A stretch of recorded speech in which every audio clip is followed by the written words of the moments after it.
వెండితెర సీనియర్ నటులలో శ్రీను ఒకరు. ఎన్నో వైవిధ్యమైన పాత్రలతో ప్రేక్షకుల అభిమానాన్ని చూరగొన్న శ్రీను తమిళనాడులో పుట్టి పెరిగారు.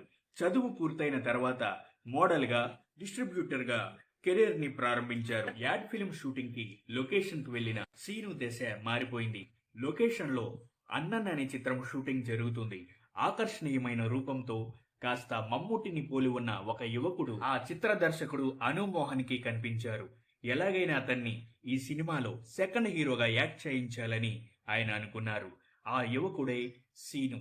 సీను అన్నన్ చిత్రంలో సెకండ్ హీరోగా నటించారు. ఆ చిత్రం ఘన విజయం సాధించింది. సినిమాల కంటే సీరియల్స్ ఎక్కువగా ఆఫర్స్ రావడంతో సీరియల్స్ వైపు అడుగుపెట్టారు. మౌన రాగాలు, లేడీ డిటెక్టివ్, అనుబంధం, రమణి వర్సెస్ రమణి, మాధవి, నాగమ్మ, నిన్నే పెళ్లాడుతా, కంటే కూతుర్నే కనాలి, మనసంతా నువ్వే, మౌన రాగం, ఆడదే ఆధారం, నువ్వు నేను ప్రేమ, చదరంగం, కుంకుమ పువ్వు, శతమానం భవతి, ఏవండై శ్రీవారు, అన్బుదన్ ఖుషి వంటి సీరియల్స్ తో గత 28 ఏళ్లుగా నిర్విరామంగా అలరిస్తున్నారు సీను.